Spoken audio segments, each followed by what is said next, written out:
Hello all. Today again I'm back with this news today. This document is by Vision IAS and the date is 24th July 2025, and this is not a newspaper analysis, as I already told you. This is about the topics that have picked up from the newspaper itself, but the focus is more on prelims and mains only. Right. The first topic here is that celebration of 1000 years of Rajendra Chola's legendary maritime expedition. If you break that sentence into pieces, we are celebrating this 1000 years of expedition by this Rajendra Chola. See, Chola Empire was concentrated in this southern part of India, and from there he has gone for some expedition to the southeast part of this region, Asia. So that expedition has been being celebrated by Ministry of Culture, which has been 1000 years as of now. Ministry of Culture is celebrating the Adi Tiruvatirai festival to mark the 1000th anniversary of Rajendra Chola I's maritime expedition to southeast. If you can remember from previous yesterday's class, there also we have seen about this Rajendra Chola I. They are trying to develop a canal which is developed by Rajendra Chola I only, right? The same thing. Here we are celebrating the maritime expedition, and this festival also honors Tamil Shaiva Bhakti tradition, especially 63 Nayanmars. We know this, right? Shaivism and Vaishnavism as two things, Shaivism and Vaishnavism. For in the Shaivism we have this Nayanmars, and the Vaishnavism Alvars, that thing. And about this Rajendra Chola I, he was a son of Rajaraja I. So again, let us go back to the yesterday's chronology only, so that you'll have a clear cut picture again. So it is started by this Vijayalaya. Previously Vijayalaya, the Chola kingdom were feudatories of Pallavas. After that they have become the separate dynasty, Chola dynasty. Vijayalaya, Aditya I, Parantaka, and also we discussed about Karikala yesterday, Aditya II, Ponniyin Selvan movie reference you can take easily. Watch movies like this so that you can have better clarity. And after this Karikala, along with this Karikala, we have this Rajaraja I. This is the person we are talking about since yesterday. And after that Rajendra I, Kundavai, all these things you must be knowing, right? So let us come back to the topic here. See, Rajendra Chola I, he was a son of Rajaraja I, the most powerful Chola ruler. That's okay. And because of his conquest of the Ganga Valley, he earned the title Gangaikonda Cholan, and also he built this Gangaikonda Cholapuram, and also built a temple of the same name. That must be known. He led successful naval expedition against Sri Lanka and powerful Sri Vijaya Empire in the Southeast Asia. See here, Sri Vijaya Empire in the Southeast region. The name Sri Vijayapuram for Andaman and Nicobar Islands capital is inspired by this victory, long back, not now. So Sri Vijaya was a dominant maritime power in Southeast Asia by 17th century. These are the things that you need to remember. If you can observe here, we have these Western Chalukyas. Contemporaries, we have Vengi Chalukyas. These two have a relation, you find it out. And this is the Chola kingdom. And if you observe here, there is something written Khmer. Also in this northeastern part of India, there are certain languages which are derived from this Mon Khmer branch. Okay, that Khmer is nothing but this region's part. Okay, that's how you can interlink your topics and understand better. Right. And about the Chola Empire, they began as a feudatories to Pallavas only, as I already told you, under this Vijayalaya Chola.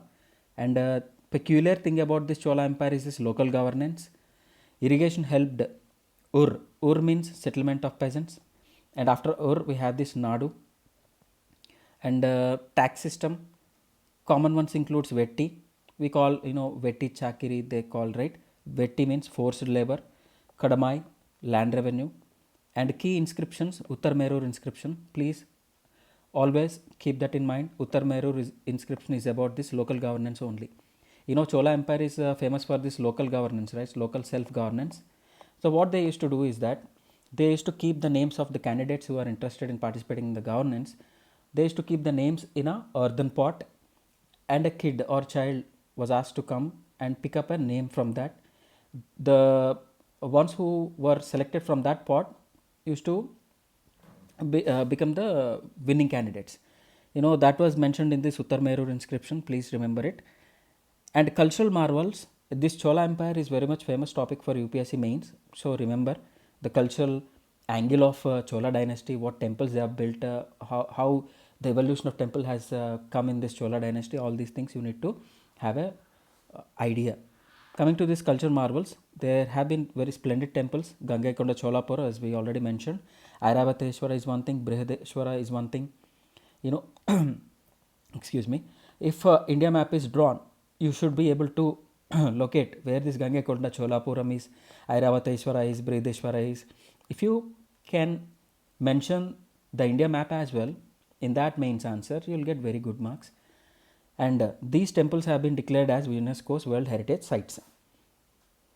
And this Chola dynasty also known for bronze sculptures, especially this Nataraja sculpture. You must be knowing it by this time. And the second topic is National Institute of Public Finance and Policy. National Institute of Public Finance and Policy. They are now saying that GST regime is actually progressive, not regressive. Progressive, you understood, right? Depending on the higher income, more tax will be collected. That is progressive, which is opposite to regressive, right? You must be knowing it from indirect tax and direct tax, right? Exactly. Now, in India, consumption taxes make up over 62% of total tax revenue, more than income and property tax. Consumption tax, broadly we can divide it as direct tax. In that direct tax, we have this income tax and property tax. And other one is indirect tax, where we pay GST, right, for our consumption. I want to consume a washing machine, but I need to pay some amount to the government through GST. That is this consumption tax. This consumption tax makes over 62% of the total tax revenue. And of this consumption tax, GST contributes almost half of it. Okay, then that is the reason why we should understand the burden of it. Okay, that is the whole point here. But actually, in 2023, Oxfam report suggested that poor people are paying 2/3 of the GST. It means that burden is falling on poor people. That's what the report is saying. But this National Institute of Public Finance and Policy, they have come up with certain findings, and they have found that GST is actually progressive. It means that higher income group pay a larger share, reducing post-tax inequality. What is this post-tax inequality? After you pay all the taxes, you will be left with personal disposable income. That inequality is actually reducing through this GST only. That GST burden, if you look at it, then you will understand actually. You see this rural and urban. First we'll focus on rural. Bottom 50% pay 31% and top 20% pay 37%. It means that who are paying more? Top 20% is actually paying more. Bottom 50 means poor people are paying only 31%. So it is actually progressive. That is what this report is all about. Whether it is true or not, what are the consequences, what are the impacts, all these things not related to this topic. If they are asked in mains, then you can brainstorm and write that. And coming to this urban, bottom 50% pay 29% and top 20% pay 41%. Who are paying more? Top 20%, which are rich people, which are having this high income bracket, they are paying more. That is what they are trying to say here. And multiple slabs helps actually. That's what they are saying, this report. Multiple slabs in the sense we have this 0% tax bracket, GST slab, 5% GST slab is there, 12% GST slab is there, 18% GST slab is there, like that. That actually is helping, is what they are trying to say here. So the paper warned that increasing the tax rate on items in the 5 to 12% bucket may increase the tax burden on the lower consumption classes. So they are actually saying that 0, 5, 12 and 18. They are saying that this 5 to 12 bracket may actually increase the tax burden on poor people. For simplifying the GST regime, there is a proposal for removal of 12% GST rate by shifting some items to 5, 12, 18, shifting some items to 5, shifting some items to 18. That is how we can also simplify GST regime, is what is being suggested in this paper.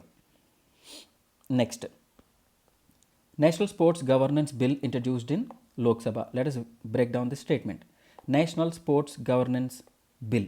So what we need to govern? Sport. How the sports needs to be conducted in India, that bill has been introduced in Lok Sabha.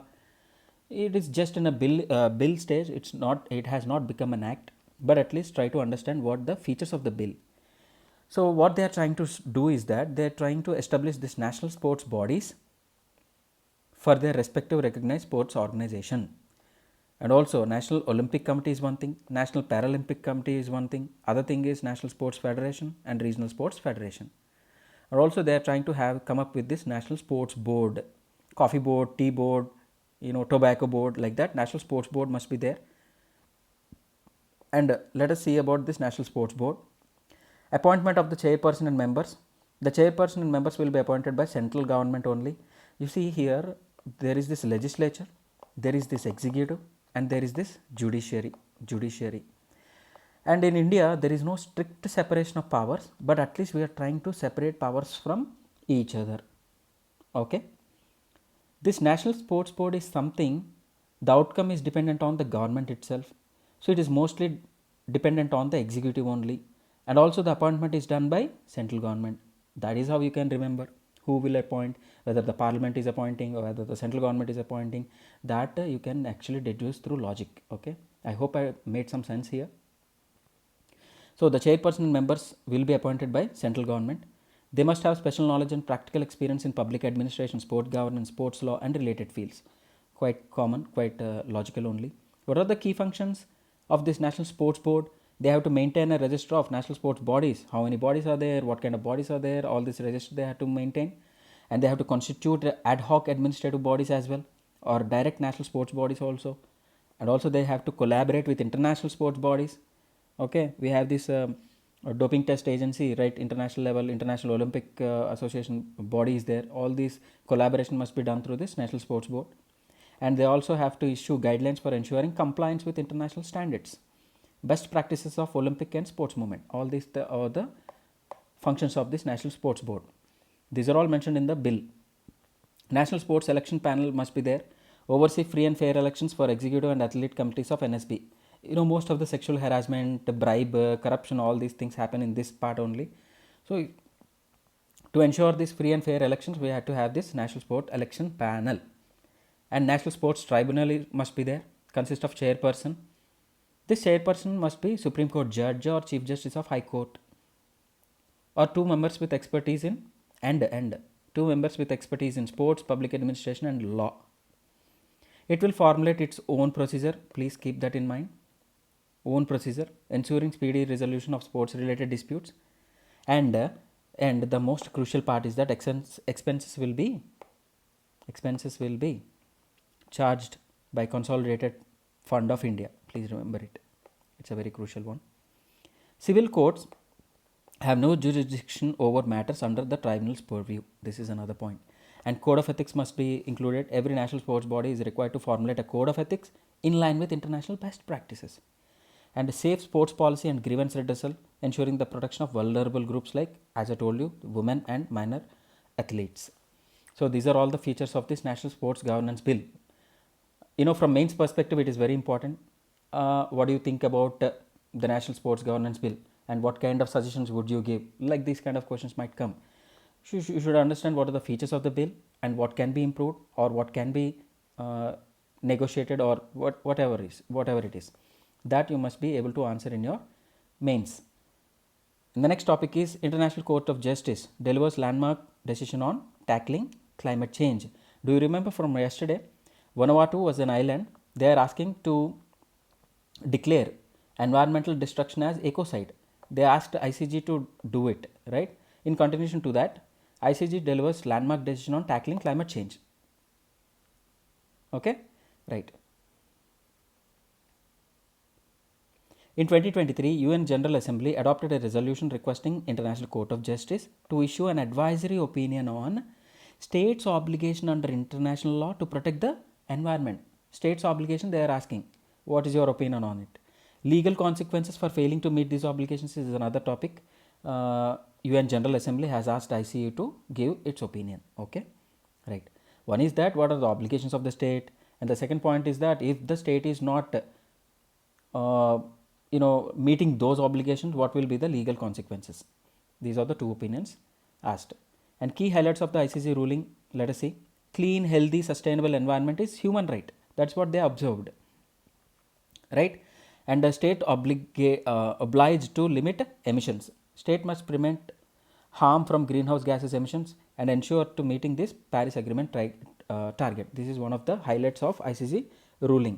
As what is our target? 1.5 degrees centigrade above pre-industrial level. We have to contain the temperature increase. But what we have done? We already reached 1.3 degrees centigrade. Okay, Celsius. And consequences for non-compliance: if states fails to meet obligations, they incur legal responsibility and may be required to offer guarantees of non-repetition and make full reparations depending on the circumstances. I mean to say, they need to take full responsibility. They need to give money, right? Make full reparations for any damage they have caused. Okay. That was the ruling of ICJ regarding this climate change, which was requested by Vanuatu, right? And coming to this International Court of Justice, as we have already discussed, what is its headquarters? Hague, Netherlands, established in 1945 as the main judicial body of UN. International Criminal Court, that is another thing. Go read it on your own, find out something about that part, whether it is a body of UN or not. Please find it out. What are the key functions?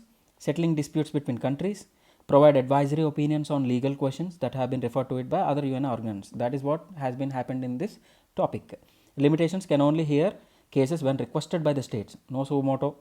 What is the composition? 15 judges elected for 9 years term each by UN General Assembly and Security Council. So both are involved in electing the judges of ICJ. Please remember it.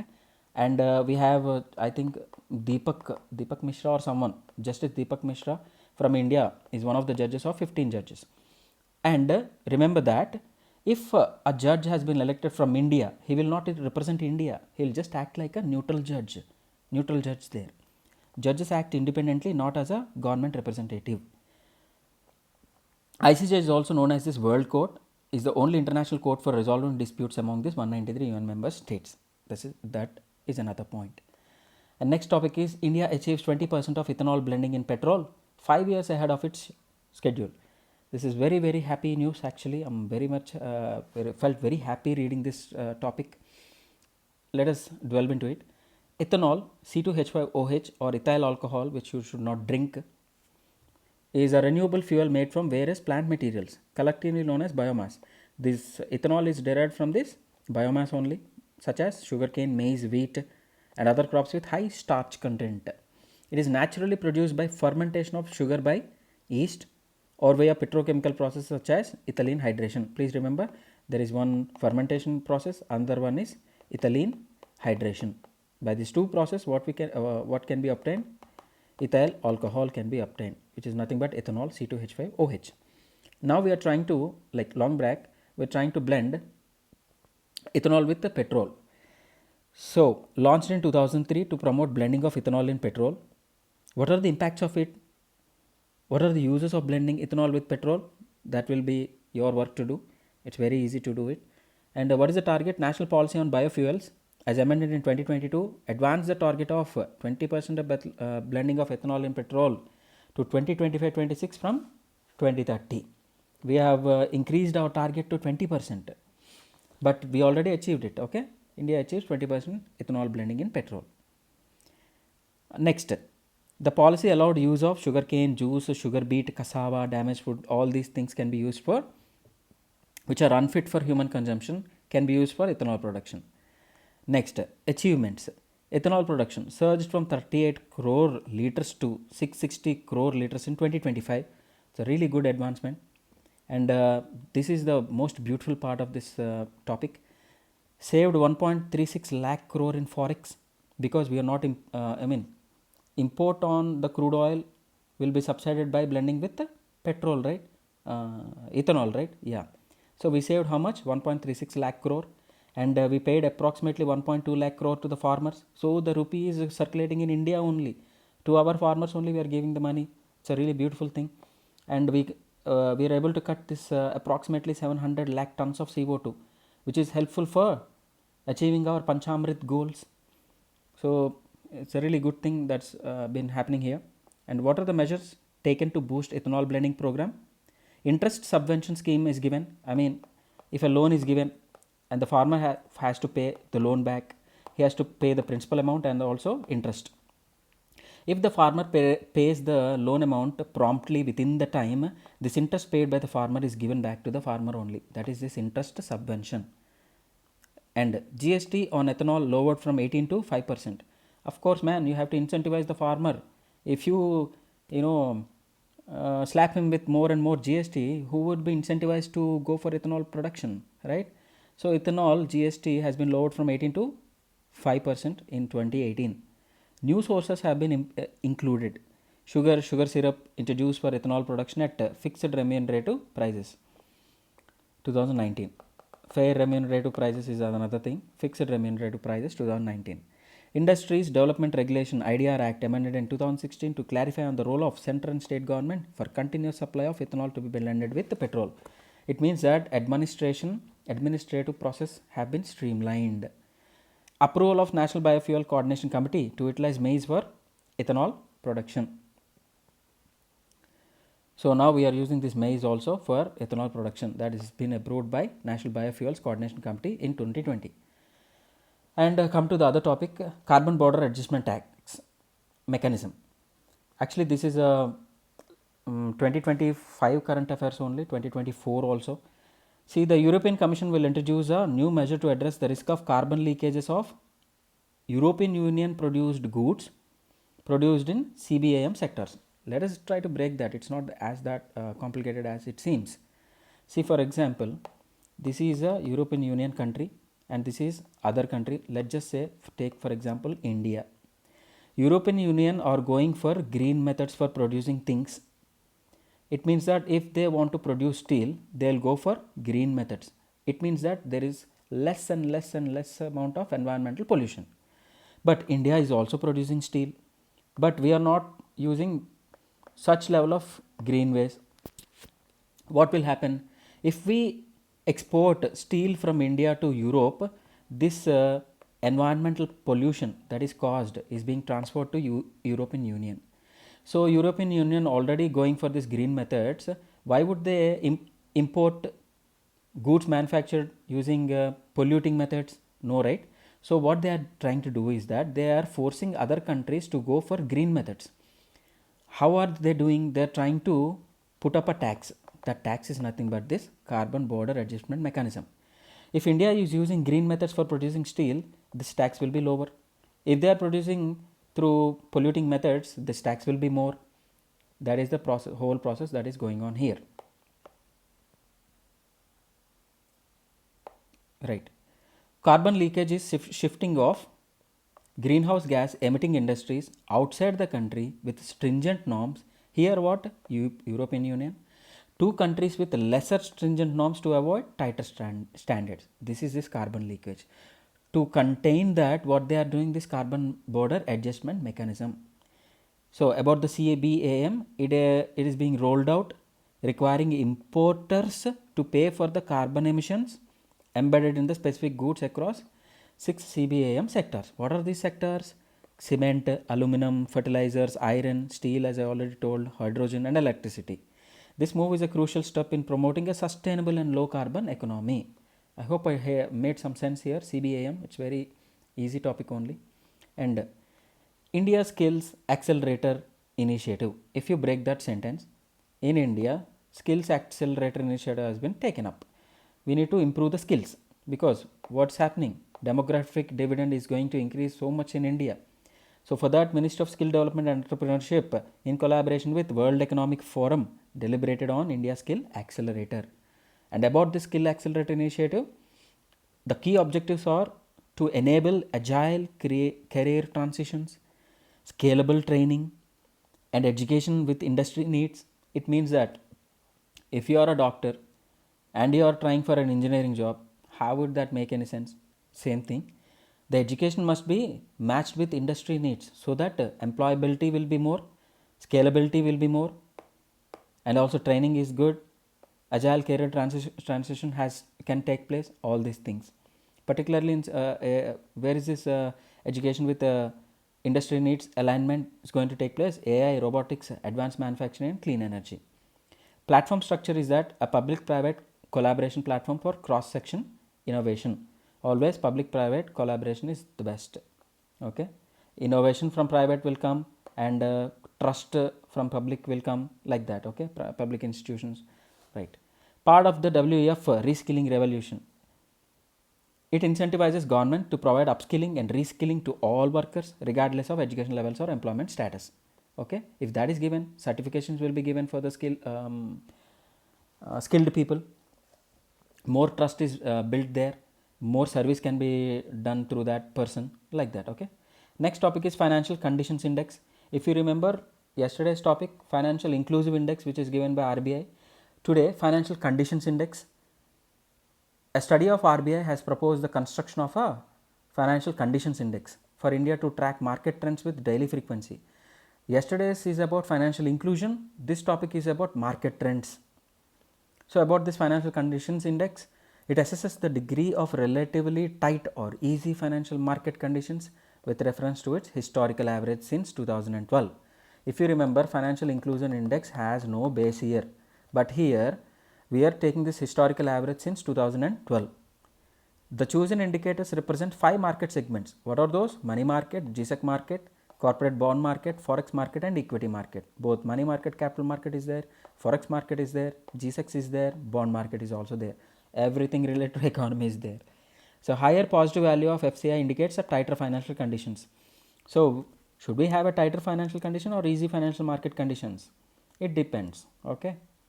But remember, as per this FCI, a higher positive value indicates tighter financial conditions. Next topic is chikungunya.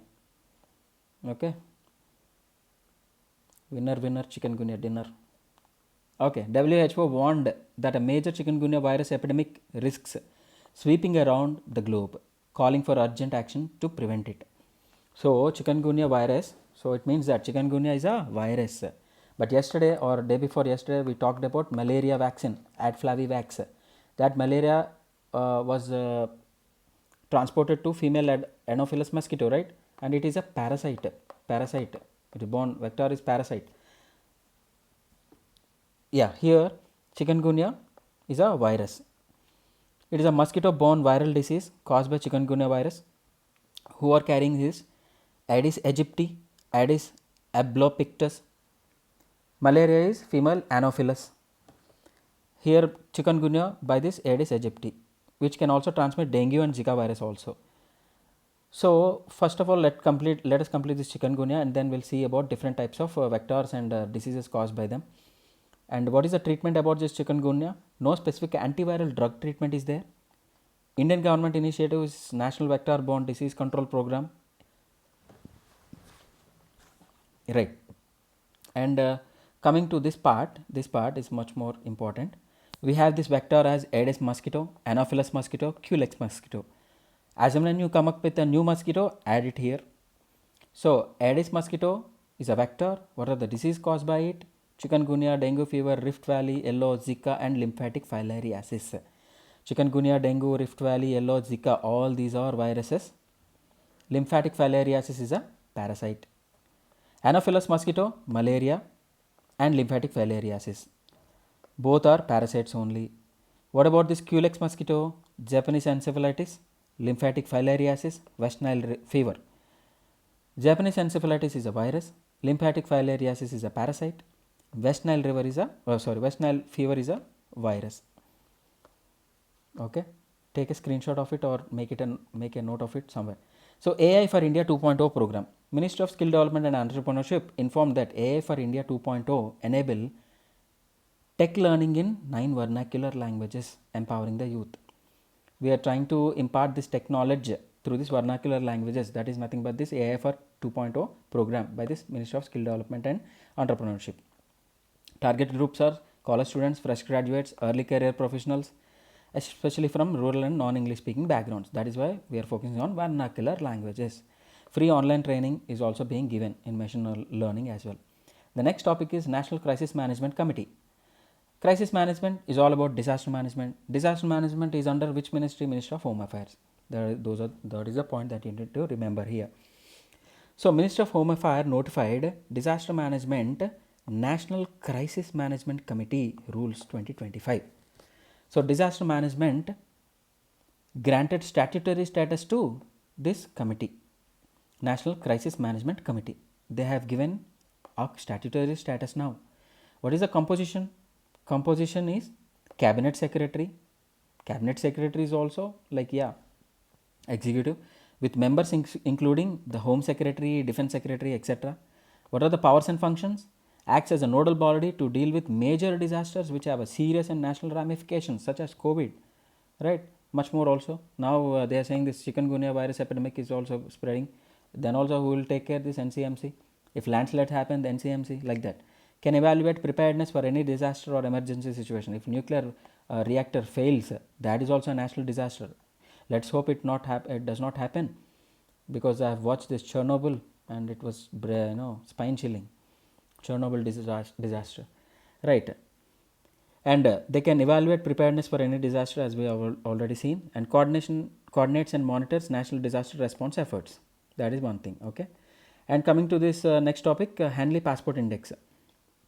India rank has been improved in the Hanley Passport Index, which jumped from 85 to 77 in 2025.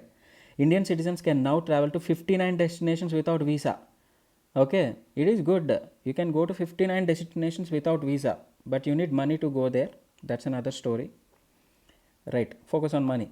Then you can go to these 59 visa-free countries. So about Henley Passport Index, the ranking is based on exclusive data from International Air Transport Association, and also it is the original authoritative ranking of the world's passports according to the number of destinations their holder can access without prior visa. Okay, it means that Singaporeans can go to maximum number of countries in this world without any visa approval. That is what this Henley Passport Index is all about. So we are now ranked at 77. And last topic for today is power market coupling. So Central Electricity Regulatory Commission, CERC, directed the power market coupling will begin with day ahead market. Nothing is there. Let us try to understand what is this day ahead market. Day ahead market is physical electricity trading market which allows participants to buy and sell electricity for the next day. So for tomorrow, I can bid today itself. Okay. About this power market coupling, what is that? Market coupling refers to the process where orders from all power exchanges are aggregated and then matched. It means that one guy will say that I need that kind of power. Some other guy will say that I need this region's power for this amount of money. All these orders are taken and all the orders are fulfilled. That is this market coupling, market matching, order matching they call it. Okay, order matching or market coupling. In that market coupling, what is now included? Day ahead market is also included. Nothing else is there.